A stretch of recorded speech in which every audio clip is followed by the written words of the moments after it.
On May 22, 2023, Marissa Mayer, the chief executive at Yahoo, held a press conference. Mayer was here to announce Yahoo's biggest acquisition in over a decade. Getting to know the Tumblr team and the company and thinking about all the possibilities and opportunities we have to work together has been something that's been really, really exciting, and I can't wait to see how this all goes. The internet giant had just purchased Tumblr, a wildly popular youth microblogging site, for $1.1 billion. At the time, Tumblr was just over 5 years old and had already reached over 50 million daily active users. The acquisition of such a beloved platform by a big corporation was controversial. Many Tumblr users were not happy with the sale. Some expressed concern about the changes this would bring to their favorite site. Others said their Tumblr profile was an extension of their identity, and they didn't want to identify with Yahoo. Die-hard users even created a petition against Yahoo's acquisition, which racked up nearly 170,000 signatures. While these efforts didn't stop the sale, Mayer made a public promise in this press conference to ease users' concerns. We promised this morning we are not going to screw this up. This was a promise that she unfortunately could not keep. From Centennial World, I'm Lauren Meisner, and this is Infinite Scroll, a podcast about internet culture, the creator economy, and how social media is shaping Gen Z.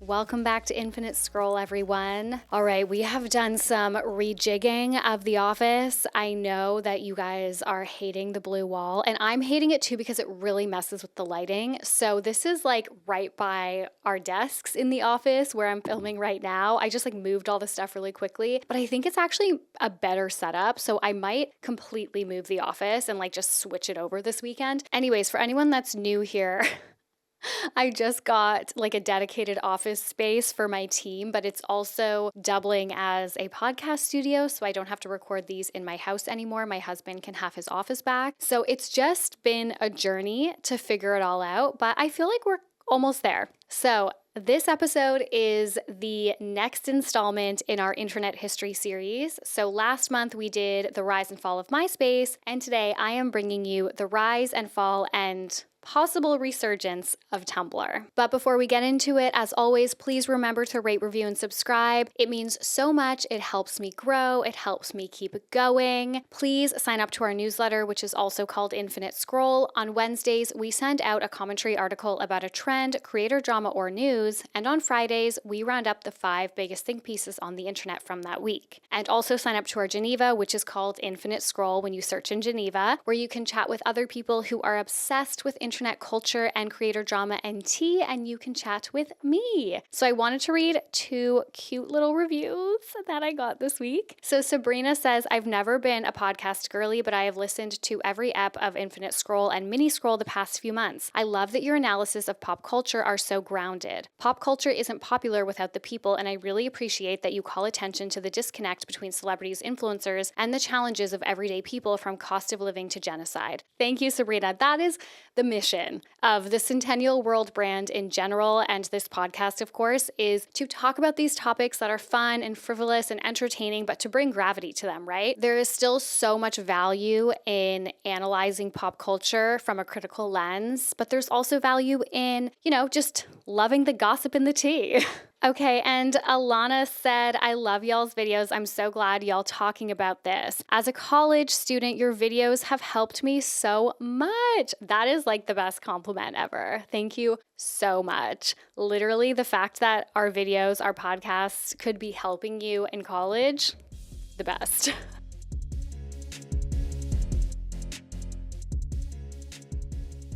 Tumblr was officially founded in 2007 by 21-year-old software consultant David Karp. At the time, David was interested in tumble logs, a form of microblogging that was becoming more popular. A marker of tumble logs was that posts were unstructured, usually did not have a headline, and were posted in a scrollable feed style.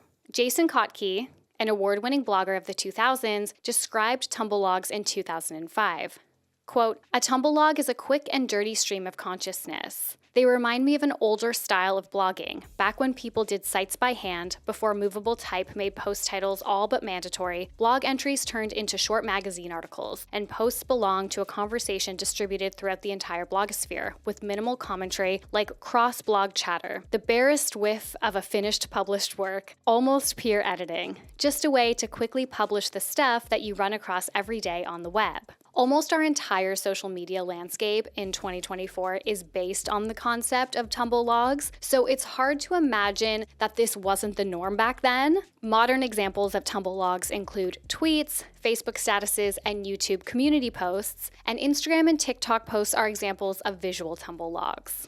David, who taught himself to code at age 11, was waiting for one of the bigger blogging sites to introduce a tumble log feature or a dedicated platform. But after a year of waiting, he decided to create his own. He later said he wanted to create a platform that was easier to use than the other blogging platforms like WordPress or Blogger, but didn't require you to friend someone to see their posts like social media sites, MySpace, and Facebook. David and software developer Marco Arment began working on the concept in 2006 during a 2-week break in David's consulting contracts. They called it Tumblr after Tumblelog. Tumblr launched in February 2007, and within 2 weeks, it had 75,000 users. Tumblr's initial success in those first couple of weeks proved to David that this was a good idea. Excited and ready to grow the company, David quickly raised $75,000 at a $3 million valuation from Spark Capital. With that cash injection, Tumblr took off. By July 2009, Tumblr hit 50 million visitors and had 250 million monthly page views. 2 years later, in May 2011, Tumblr reached 250 million page views per single day. By this time, the company had raised $125 million, was hosting over 42 million blogs, and over 70% of the site's users were under the age of 35. But what made Tumblr so successful? And how had the site managed to almost exclusively attract the most valuable user base online? Millennials, and Gen Z. Though Tumblr was built to be a simple microblogging site, the platform's multimedia approach set it apart. While users initially used Tumblr like a mood board, similar to today's Pinterest, the site allowed users to mix written posts with lyrics, quotes, screenshots, and other images they liked. It was like a moody teenager's online dream. The ability to express yourself via basically all forms of media at once on Tumblr fostered a certain vibe on the platform, which attracted a more progressive audience. As a result, Tumblr developed a bit of a reputation as a platform for rebellion, which only further attracted young users. This self-expression was further encouraged by the platform through its customization tools. Like MySpace, users could customize their profiles using basic HTML coding. But unlike MySpace, which had become overrun with ads by the late 2000s and was already hemorrhaging users because of it, listen to our episode, The Rise and Fall of MySpace, for a full explanation on how that happened. Tumblr remained ad-free until 2012, giving the platform 5 full years to build its user base until it went commercial. Because of this, Tumblr became the go-to place for Gen Z to create customizable profiles, as they were too young to experience the heydays of Friendster and MySpace. Tumblr's focus on the user experience over profitability fostered a culture that was completely unique to the platform. As XO Insights explains, quote, "The focus on user experience led to functionalities such as dashboard, live feed, queuing, tagging, and even allowing HTML editing of blog themes were significant differentiators. Later, Tumblr introduced integrated instant messaging, which was intentionally rolled out in a gamified, viral manner. All such features and functionalities fostered bottom-up communities, attracted new users, drove user retention, and even kicked off several movements. Tumblr was also one of the first platforms that incorporated GIFs in its posts. Again, it's hard to imagine platforms without a live feed or the innate ability to tag other users and content.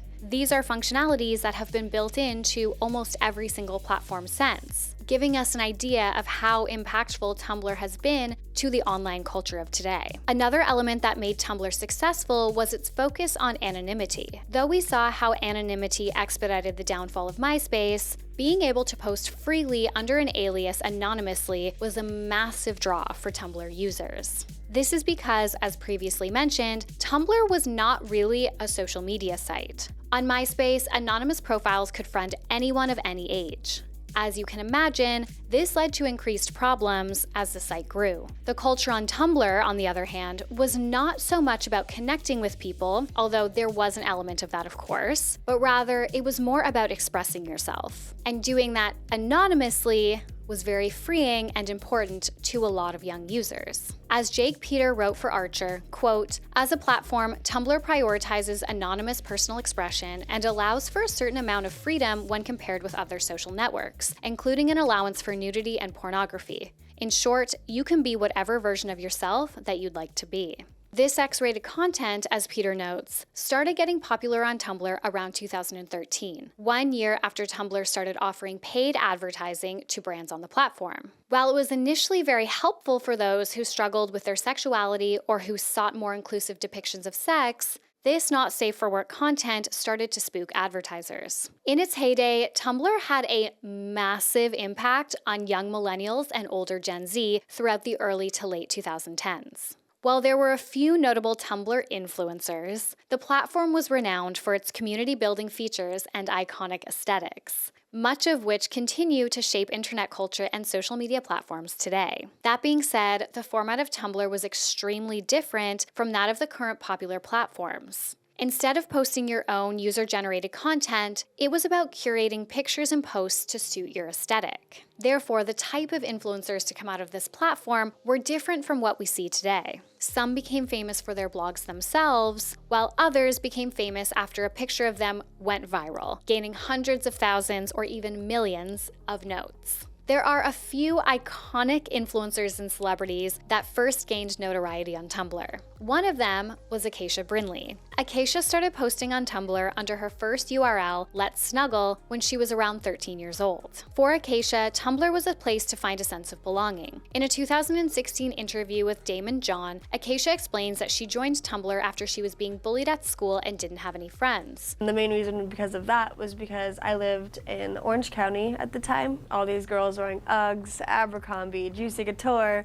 and then there's me with my fake Uggs from Forever 21 or my jeans from Old Navy because they were on sale that day. She didn't intend to go viral or start an influencing career, but she soon started posting pictures of herself, which eventually gained traction on the platform. Even if you're not completely familiar with Acacia, chances are you've come across her selfies at one point or another. Some of her most iconic pictures were taken from a high angle, showing off her side-swept bangs, with Acacia sticking her tongue out or sporting a cutesy little smile.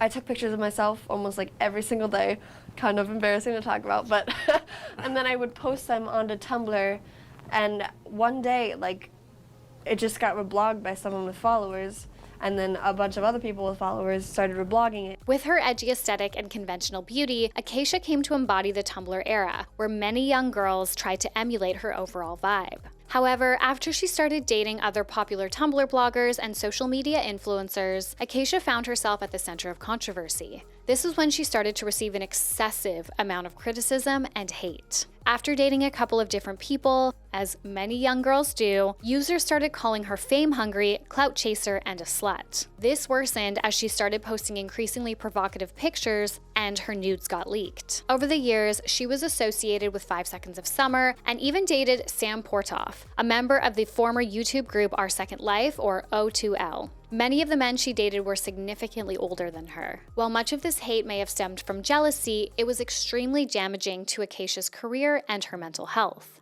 Aside from her relationships, Acacia was also accused of faking self-harm for attention on the internet. A controversy that she has since discussed on TikTok, saying it was extremely upsetting and isolating for her at the time. Since her Tumblr days, Acacia has moved to other platforms, now posting predominantly on YouTube and Instagram. She continues to face hate, but now viewers mostly express concern for her children, accusing her of child abuse and neglect. While Acacia was the Tumblr it girl, a number of other celebrities found their start on Tumblr. Most notably Alexis Ren and Barbie Ferreira. Both women gained traction on Tumblr for their appearance. Alexis was first scouted when she was 13 while walking around in a Los Angeles mall. However, she only became internet famous at 15 after pictures of her posing by a pool in a black bikini blew up on Tumblr.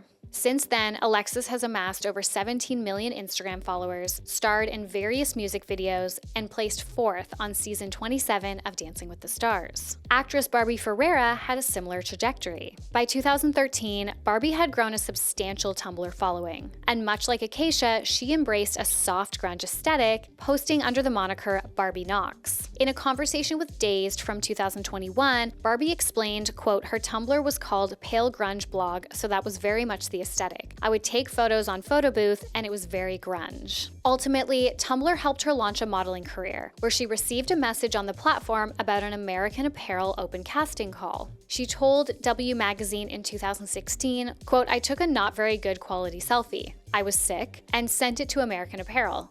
I heard back from them the next day. It was the weirdest experience of my life. While Barbie was a Tumblr it girl, when she scored her role as Kat Hernandez in Euphoria, some of these old Tumblr posts resurfaced. Upon reflection, many social media users claimed that some of her posts were racist. According to these accounts, Barbie allegedly claimed that she was a biracial black woman and was able to say the N-word, even though that isn't the case. While there are screenshots floating around on X, these posts cannot be verified, as her blog has been deactivated and essentially been wiped from the internet. Of course, this type of social media stardom is not exclusive to Tumblr. We have seen regular users gain notoriety on certain platforms before pursuing a career in mainstream entertainment. But what was interesting about Tumblr was the way people would go viral while remaining largely anonymous. Take pizza, for instance. Pizza was one of the most popular blogs on Tumblr, so much so that the blog's presence became an inside joke on the app. Basically, the blog Pizza would reblog every text post on the app that mentioned pizza. Aside from this, Pizza was one of the platform's most prolific comedy blogs. The account's owner, a Melbourne local named Jess Miller, was mostly anonymous to her followers for the majority of her Tumblr fame. While her other social media platforms were accessible through her blog, she did not attempt to convert her Tumblr following to other platforms. Jess started her blog in 2011, where she largely reblogged aesthetic summer photos. She grew her following through Tumblr follow trains, where users would get their name added to a blog post, which was later reblogged by others as a means to get more followers. By the end of 2012, Jess had amassed over 90,000 followers and soon made the switch to a humor blog.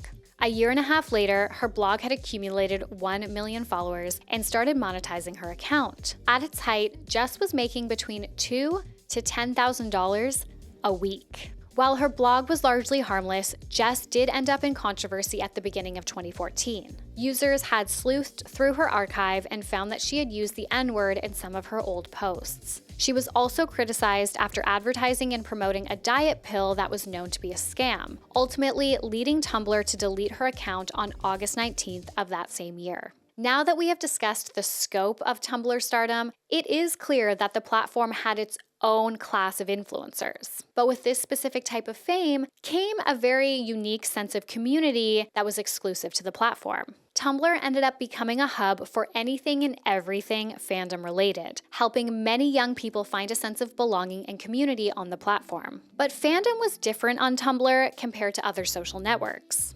According to a Tumblr book, Platform and Cultures, quote, while media fan communities have always populated a range of platforms, Tumblr quickly became the primary platform for many fans as soon as it was introduced, especially for new, young fans. In particular, Tumblr drew in fans who were invested in creating and sharing performative works, such as fan art, fan fiction, fan video, gift sets, and playlists. Those that re-envisioned the source text in ways that contrasted with or exceeded the normative fan behaviors encouraged by industry interests. From Harry Potter to One Direction, there were thousands of blogs catering to different fandoms. There was even the fuck yeah variant, which were blogs that had fuck yeah in the URL and then continued with whatever niche subculture or topic a user was looking for. Some examples include fuck yeah movie posters, fuck yeah pizza, and fuck yeah Doctor Who.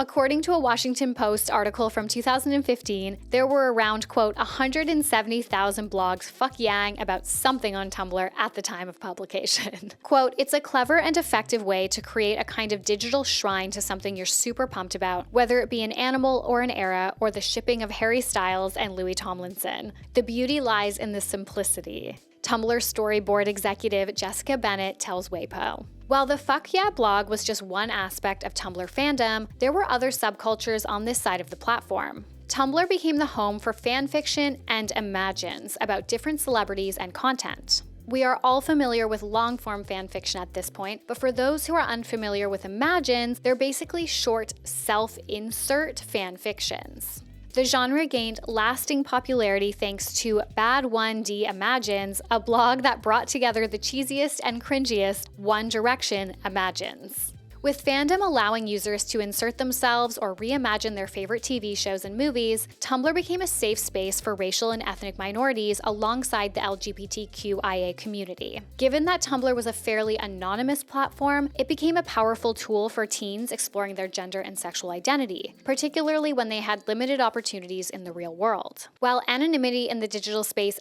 can be dangerous, it also provided a safe space for these young people and their peers to help mitigate feelings of loneliness and social isolation. In 2021, well after Tumblr's peak, queer users continued to congregate on the platform, where Tumblr even declared itself, quote, the queerest place on the internet. As BuzzFeed News reports, quote, the people who use its site are 193% more likely to be LGBTQ compared to those on other platforms. It estimates that 1 in 4 of its users identify as LGBTQ. Research by academics Brady Robards, Paul Byron, Brendan Churchill, Benjamin Hacknell, and Son Vivian found that LGBTQIA youth identified with Tumblr for a multitude of reasons. The obvious reason was finding a community of like-minded people. However, Tumblr was also a source of queer pedagogy. In other words, it helped many young people understand why they feel like they might not fit in to a heteronormative, cis, or binary gendered world. That being said, though Tumblr has long been considered a safe space for this demographic, there have been instances where the LGBTQIA community have felt sidelined from the platform, most notably when Tumblr announced that it would no longer allow adult content. Again, more on this later. According to academic reports, trans people were disproportionately harmed with this change. Quote, trans people used Tumblr to post content related to their transitions, much of which Tumblr's algorithms classified as adult. Yet adult content is often educational or medical and gender transition contexts and enables trans people to gather information and explore identities during transition. Tumblr's ban sent a clear signal to trans communities that they were no longer welcome. Where Tumblr helped many young people find a sense of belonging and community, there was a darker side to the platform, one that glamorized mental illness and self-harm. Tumblr's peak was before the era of body positivity and inclusivity. Scrolling through the dashboard, users would be bombarded with thigh gaps and flat tummies, and seeing this over and over conditioned many young girls to see this slim body type as the only acceptable look. This led to the proliferation of pro-ana communities, short for pro-anorexia, a subculture that promotes eating disorders. Many of these blogs glorified, encouraged, or promoted anorexia, including self-harm and self-destructive thoughts. Tumblr did try to monitor this type of content, announcing various policies against self-harm images, GIFs, and videos over the years. However, these blogs would continue to pop up, largely because of the platform's format. As Kelly Bourdet writes for Vice, quote, Tumblr's quick reblogging format is perfect for populating the numerous pro-ana and thinspo and self-harm blogs. While pro-ana circles might have provided a sense of connection and alleviated loneliness, it was extremely dangerous for young users, especially as many of them were working through or had a predisposition to mental illness. As a result, many adopted maladaptive coping mechanisms and embraced negative messaging about body image. As Bourdet notes, this disproportionately affected young women. Quote, but what I found especially notable throughout all the self-harm Tumblrs was one thing: the age and gender of the self-harmers. Almost without exception, every pro-ana or self-mutilation Tumblr I read was a high school or college-aged girl. All in all, one thing that we can take away from both the positive and the negative types of communities on Tumblr was that much of it was organized around different aesthetics. This, of course, stemmed from the platform's focus on visual features and functions. While there were many popular aesthetics across Tumblr subcultures, one reigned supreme: the 2014 Tumblr girl. She embraced the indie sleaze vibe, wearing a flannel wrapped around her waist, an oversized denim jacket, fishnets, and of course, docs. It was all very Effie from Skin's core. Popular music at the time only intensified the soft grunge aesthetic, with the likes of Arctic Monkeys, The 1975, Lorde, and Lana Del Rey dominating the platform. Like we discussed in our Addison Rae episode, she has been credited with bringing this aesthetic back. However, as Maria Santapaggi writes for Vogue, quote, characters like Maeve Wiley from Sex Education and pop star Olivia Rodrigo also take cues from young, grungy women from almost a decade ago, but with a twist. While the 2014 Tumblr girl has been 2024-ified, the fact that this aesthetic lives on just shows how long-lasting the impact of this platform on internet culture, beauty, and fashion has been. While many Gen Zs and millennials might feel nostalgic for the Tumblr era, the platform is nowhere near as popular as it once was. So what happened? And why did Tumblr fall from grace? In 2013, Yahoo acquired Tumblr for a then staggering $1.1 billion. As mentioned in the intro, many Tumblr users were concerned about this acquisition, resulting in a petition that gained almost 170,000 signatures. As reported by The Guardian, quote, in a conference call with Wall Street investors, Marissa Mayer, Yahoo's CEO in 2013, said the acquisition would grow Yahoo's audience by 50% to more than 1 billion people and increase its total traffic by 20%. She said the company would not place ads on Tumblr blog sites without their permission or plaster the hip blogging site with Yahoo corporate branding, a cautious move designed to appease its most skeptical users. In announcing this acquisition, Mayer famously promised, "We are not going to screw this up." But unfortunately, she was unable to keep that promise. Yahoo struggled to understand the platform and its culture. It brought advertisers on board and pushed the company to meet steep sales targets. Mayer publicly set a sales goal of $100 million in 2015. For context, Tumblr generated only $13 million of revenue in 2012 prior to the Yahoo acquisition, and after the acquisition, it generated $13 million in its first quarter in 2013. Still a far cry from the $100 million target. According to a former Tumblr executive who spoke with DigiDay, quote, that was completely made up from nowhere. Nobody knew where that number came from, but she used it. It was crazy because $100 million was not even remotely close to attainable. In January 2015, Tumblr's sales team was integrated into Yahoo's sales team. This ousted Lee Brown, who was the head of brand partnerships for Tumblr at the time. Brown's departure, along with these unrealistic sales goals, caused a large sales exodus. Many former staffers have publicly stated that the company culture was the best part about working at Tumblr. When the sales team integrated with Yahoo's, they lost that. Within the year, Yahoo started trying to undo the changes that they made to Tumblr's sales team when they failed to hit target. But the constant reorganization of Tumblr's sales structure and the turnover that accompanied it made it difficult for Tumblr's sales staff to make a compelling case to brands and advertisers. Things only became more difficult for the sales team when 10 months after the Yahoo acquisition, they still lacked the identity information of their users that brands needed to pay for ads. Though anonymity was a huge draw for users, the platform's inability to provide advertisers with the real-world identity of these users, quote, was Tumblr's key failing, said Mark Cotney, who worked on Tumblr's media and business partnerships in the 2010s. As Jim Edwards writes for Business Insider, quote, Tumblr could be a hard sell to marketers who like knowing whom they're directing their ads at. This is tricky on Tumblr because the service does not require people to give more than an email when they sign up for an account. Additionally, the company had to put a lot of focus into integrating with Yahoo's tech systems. This led to a deprioritization in perfecting a mobile product, which competitors like Twitter, Facebook, and Instagram had all prioritized. To make matters worse, in May 2016, the company revealed that it had a major data breach back in 2013. The email addresses and passwords of over 65 million users were stolen and offered for sale on the dark web. By 2016, Yahoo wrote down Tumblr's value by several $100 million. The exact figure seems to differ from report to report. In 2017, Verizon purchased Yahoo and placed Tumblr under its subsidiary, Oath Media. David Karp, Tumblr's founder and lead executive, announced that he would be leaving the company at the end of that year.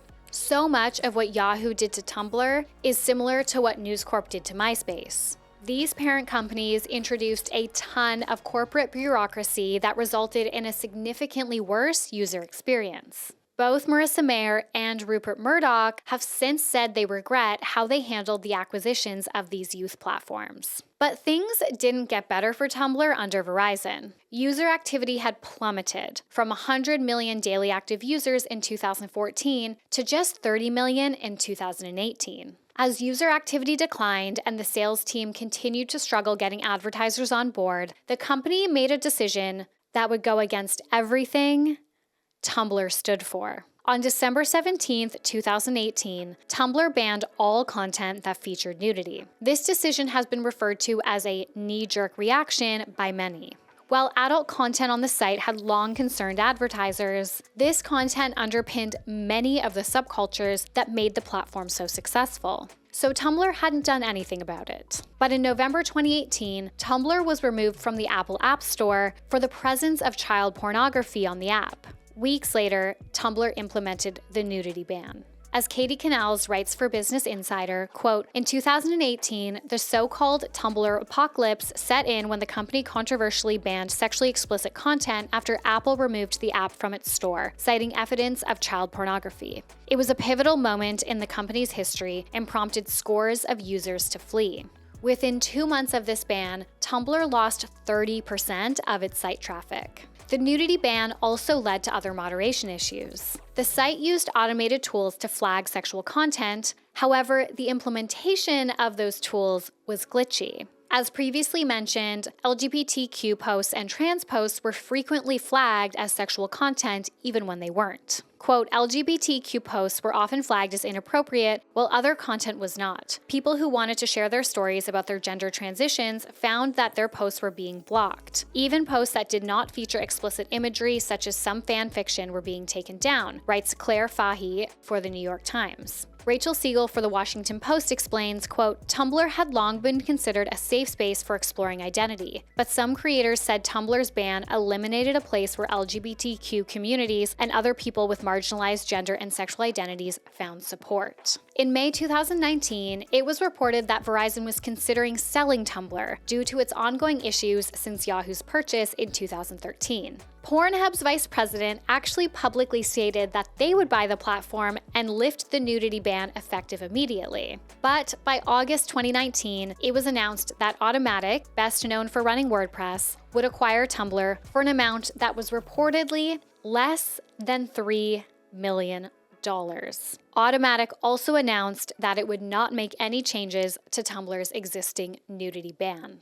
While Tumblr has certainly gone through some trying times, the platform found recent popularity in a new demographic: younger Gen Zs who didn't get to experience the platform in its heyday, as well as those returning to the platform for a hit of nostalgia. In a 2022 article for The New Yorker, internet culture journalist Kyle Chaka highlighted that, quote, 48% of Tumblr's active users and 61% of its new ones are Generation Z.